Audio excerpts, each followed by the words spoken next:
a Thursday afternoon on the Warner Brothers lot in Burbank. Steven Seagal was 3 weeks into filming his new movie, Out for Justice, and on that particular afternoon he was inside stage 16, finishing a scene under the lights while a small crew waited around him between takes. He had no idea that Chuck Norris was sitting across the soundstage from him. Chuck was at a folding table near craft services, having a quiet coffee with the film's stunt coordinator, an old friend named Jean-Claude. The two of them went back nearly 20 years, all the way to the early 70s, when they had first trained together. Nobody on that set was ready for what was about to happen between the two most respected martial artists in American cinema. Before the afternoon was over, Steven Seagal was going to call Chuck Norris out in front of his own stunt crew, and what happened in the 60 seconds after that would become one of the most retold stories in the history of the Los Angeles stunt community. Steven Seagal was 38 years old that afternoon, 6'4" and 230 pounds, and by every measurable standard, he was the bigger man, the younger man, and the man with the bigger paycheck. 12 years of training in Japan had given him a 7th-degree black belt in Aikido and made him the first foreigner ever to run an Aikido school in Osaka, and his technique on a training mat was real enough that anyone who watched him move could see it.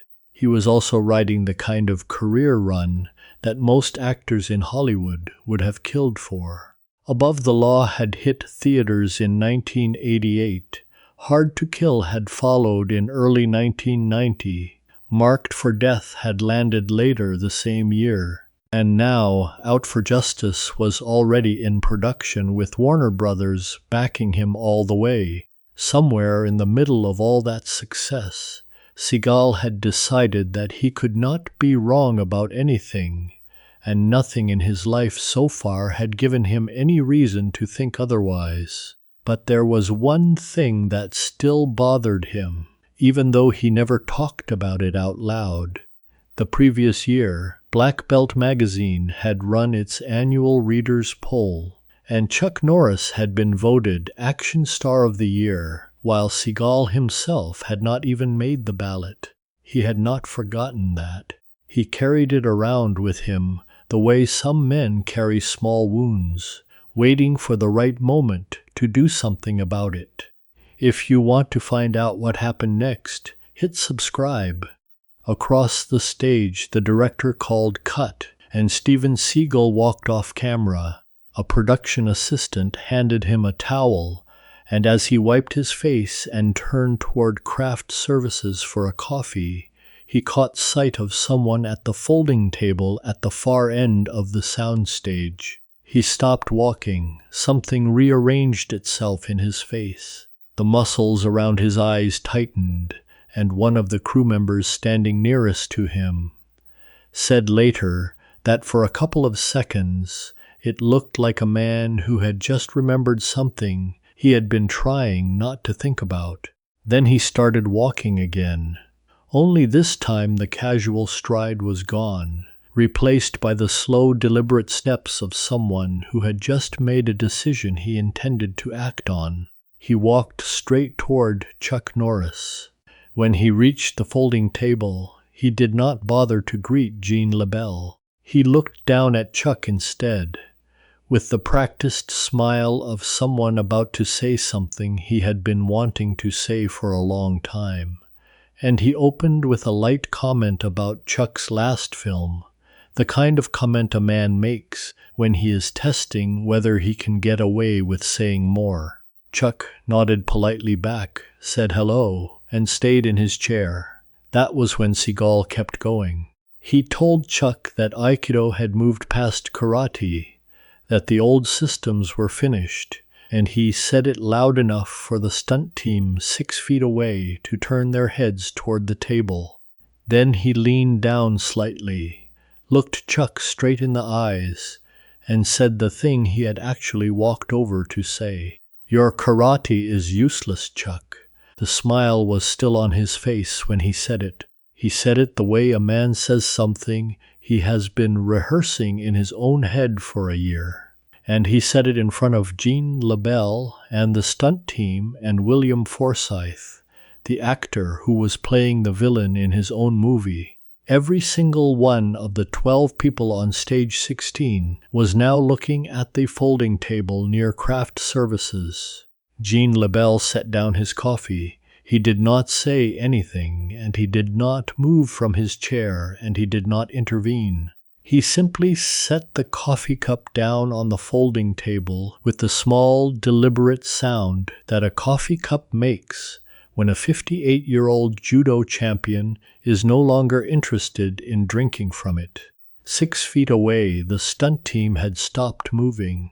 A man named Stephen Lambert, who had been leaning on a lighting flag, did not move from it. 20 feet away, William Forsythe was holding a script page he had stopped reading. Chuck still had not stood up. He looked up at Steven Seagal in the calm, even tone of a man who had been called out to be larger men in front of smaller audiences for most of his adult life, and he said that he would be happy to discuss the relative merits of any martial art Mr. Seagal cared to discuss, but that the conversation would be better had standing up than sitting down. Seagal smiled wider and gestured to the open quarter of the stage between the lighting rigs. "Of course," he said. Chuck stood. He removed the denim jacket and folded it once and laid it across the back of the folding chair. Underneath, he wore a plain white short-sleeved shirt tucked into the tan slacks. He kept the slacks. He kept the brown boots. He did not stretch. He did not bounce on the balls of his feet. He did not roll his shoulders. He simply stood up and walked toward the open space. Seagal lifted the leather jacket off the director's chair and tossed it onto the seat. He stayed in the Gino Felino costume. He rolled the sleeves of the dress shirt up to his elbows. He took the Aikido stance he had taken 10,000 times in his life. Weight balanced, hands open and ready to receive whatever came at him. The 12 people on the stage formed a loose ring around the cleared space without anyone telling them to. The boom operator lowered his pole. A production assistant took a step back and pulled another production assistant with her by the elbow. The craft services attendant froze with a coffee pot in his hand. Jean LaBelle picked his coffee back up. He watched. Chuck walked to the center of the cleared space with his hands loose at his sides. He did not take a stance. He stood with his weight even on both feet, his hands hanging naturally, his eyes on Steven Seagal. He looked the way a man looks who has been in this exact situation many times in his life, and has learned that the most important thing is simply to see what is in front of him. Steven Seagal moved first. He always moved first. He stepped forward and reached for Chuck's lapel with his left hand. It was the opening motion of a wrist throw, the setup that everything else in his system was built on. Take the lapel, control the body, apply the lock, end the encounter. Chuck's lapel was not there. He had pivoted 45 degrees on his lead foot. Not a big movement, just enough to take the target out of the line. His shirt remained where it had been a moment earlier in space, except his body was no longer inside it at the same angle. Seagal's hand closed on empty air. He pulled the hand back and reset. The stunt team understood what they had just seen. Not all of them. The senior ones understood it first. They had watched real fighters their entire working lives. They knew what a missed grab meant. A missed grab meant the smaller man was controlling the distance, and that the bigger man's entire system was based on the smaller man not being able to do that. Every fight is about distance. That is the thing the senior stunt members understood that the boom operator did not. Aikido is built for close range. the range where wrists meet wrists and bodies meet bodies. Tang Soo Do Karate, at the level Chuck had spent 40 years developing, was built for the range one half step outside that.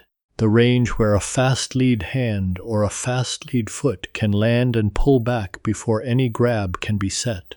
What Chuck was doing in the first 3 seconds of the encounter was controlling the gap between the two of them. He was keeping it exactly one half step too wide for anything Steven Seagal knew to work. Seagal moved in again, this time with both hands open and sweeping forward together. The second standard Aikido approach. If the lapel grab fails, go in with both hands and trap whatever part of the body presents itself. Chuck slid back 6 inches and to the right. In the same motion, he threw a short front leg side kick to Seagal's lead thigh. The kick landed, not full power, calibrated. A measuring strike, the same way a boxer throws a jab that does not damage, but tells the opponent where he is. The kick said one specific thing. The thing it said was this: I can hit you whenever I want. You cannot reach me to do what your art needs you to do. Seagal felt the kick land.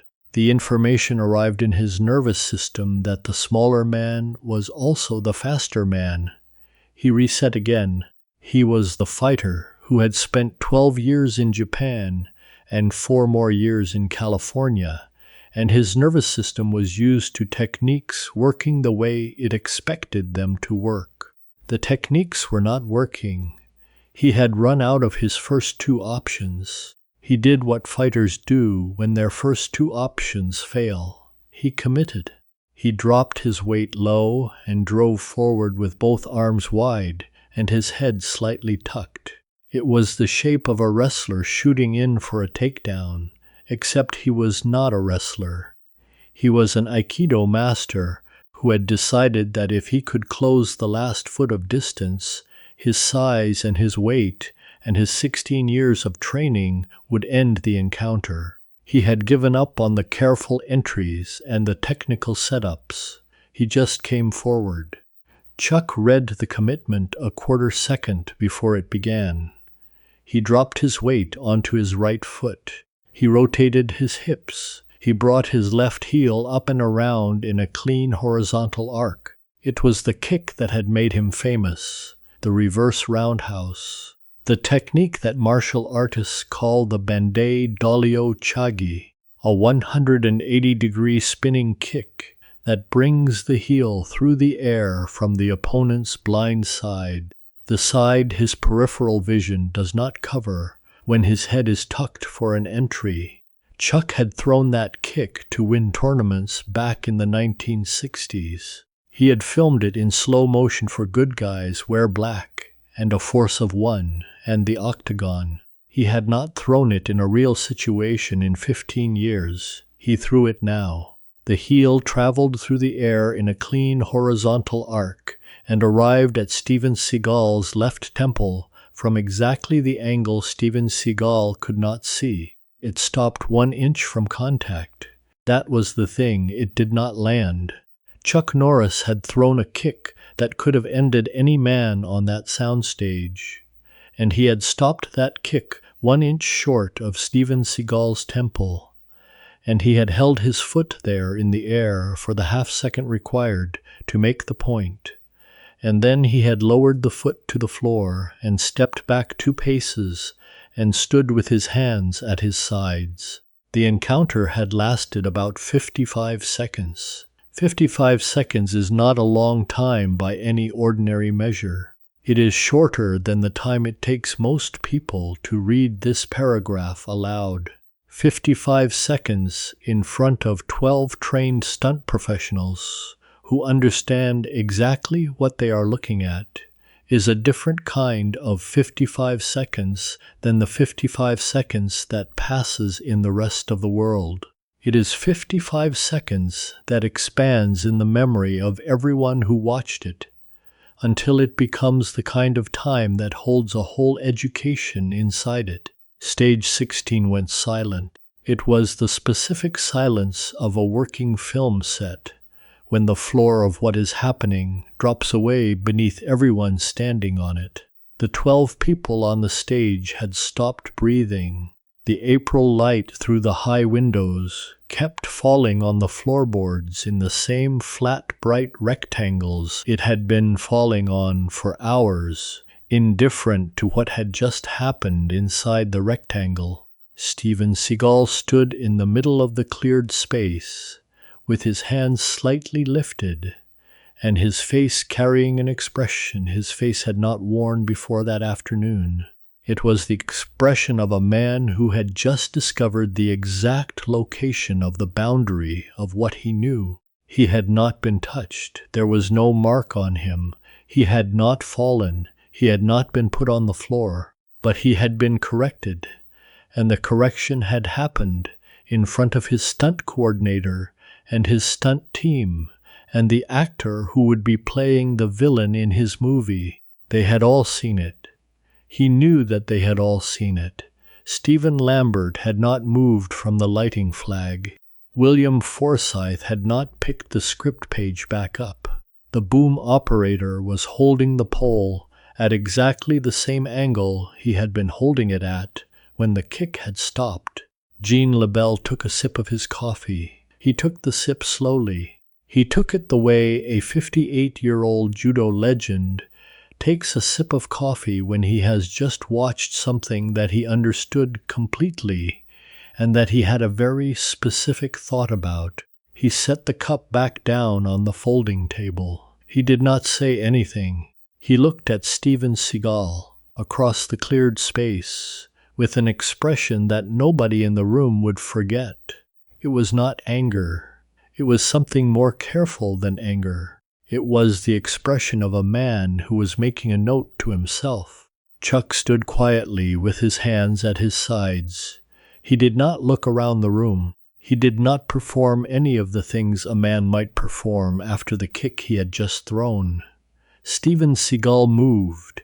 He walked toward Chuck Norris with slow, even steps, 3 steps, maybe 4, across the cleared space between the lighting rigs. In those few steps, the senior stunt members watching said later, they saw a man arrive at a fork in the road. One path was the path of explanation. The other path was the path of admission. The first path was longer and easier. The second path was shorter and harder. The man choosing between the two was 38 years old, 6'4", 230 pounds, and a movie star. He had just been corrected in front of his own stunt crew by a 49-year-old man in tan slacks and brown boots. He chose the first path. He stopped 2 feet from Chuck. He did not extend his hand. He said something about the lighting on the stage. He said something about being tired from the scene he had just shot. He said something about Chuck having gotten lucky with the timing of the kick. He said these things in the careful voice of a man who had decided he was not going to apologize. Chuck did not argue with him. Chuck did not reply at all. He looked at Steven Seagal for one long, quiet second. Then he nodded once, the way a man nods when he has decided that he has nothing more to say. He walked back to the folding table. He picked up the denim jacket from the back of the chair. He put it on. Jean LaBelle stood up from the folding table. The 2 old friends shook hands. Chuck said quietly that he would call about the weekend. LaBelle nodded. Chuck walked toward the loading dock door at the far end of stage 16. The stunt team parted for him as he walked, not in any organized way. They simply stepped aside, the way crews step aside for someone they want to see pass close to them. Several men reached out as he went by. A hand on the shoulder, a brief touch on the arm. The small, physical gestures men make when they want to confirm to themselves that the man who just walked past them was real and had not been some kind of illusion produced by their own willingness to see something extraordinary. Chuck nodded to each of them. He did not stop. He did not slow down. He reached the loading dock door. He pushed it open.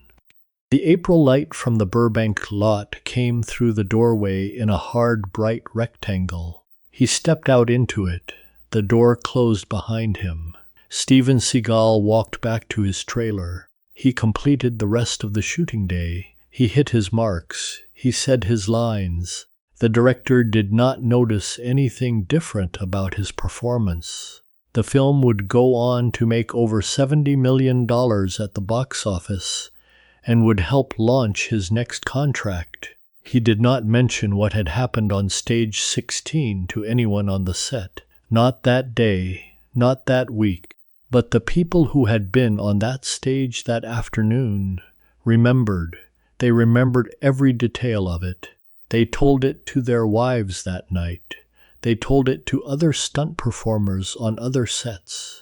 The story moved through the Los Angeles stunt community in the slow way these stories move, person to person, in low voices, the way real stories move when the people telling them know that the people listening will recognize them as real.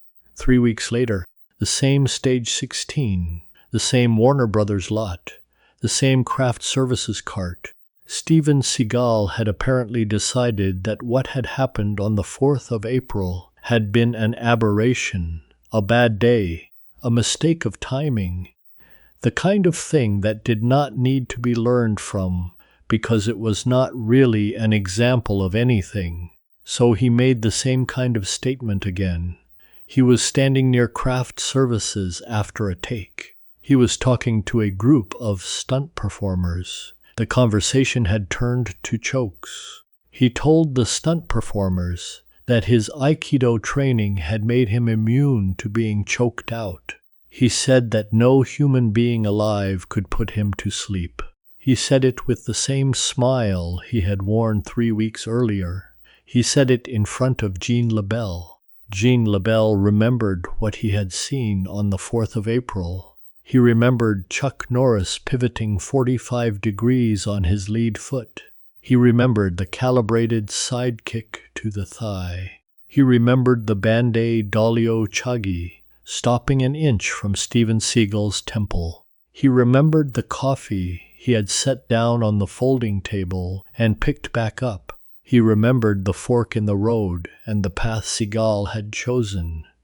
He had made his note 3 weeks earlier. He had been waiting for the right moment to act on it. The moment had arrived. LaBelle offered to demonstrate. He said it casually. He said it in the way that a 58-year-old judo legend says something casually when he has actually been thinking about it for 3 weeks. Steven Seagal accepted the demonstration. You may already know how that demonstration ended. Jean LaBelle choked Steven Seagal unconscious on that soundstage. It is one of the most documented incidents in modern martial arts history. It has been confirmed in print by Joe Rogan. It has been described by Ronda Rousey. It has been corroborated by Stephen Lambert, who was on stage 16 for both events, 3 weeks apart. Jean LaBelle himself has spoken about it carefully across the decades, never quite confirming the details, never quite denying them either. What very few people know is that Chuck Norris had been there 3 weeks earlier.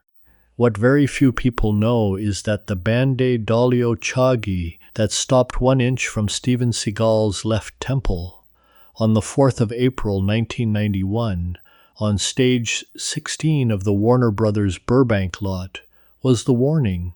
It was the correction that should have been enough. It was the moment when Steven Seagal had been given a choice between admitting what he had just seen and explaining it away. He chose to explain it away. And Jean LaBelle, sitting at the folding table with his coffee in his hand, had watched him make that choice. And LaBelle had decided, in the slow, careful way that judo legends decide things, that someone was going to need to make the correction again, and that this time the correction was not going to stop 1 inch short. The choke was not random. The choke was not the first time Steven Seagal had been called out on stage 16. The choke was Jean LaBelle finishing a sentence that Chuck Norris had only started. There are two kinds of lessons a man can receive in his life. The first is the kind that is delivered carefully by someone who hopes that it will be enough. The second is the kind that is delivered by someone who has watched the first one fail. Most men only ever receive one of those. Steven Seagal, on the soundstage of the Warner Brothers Burbank lot in the spring of 1991, received both.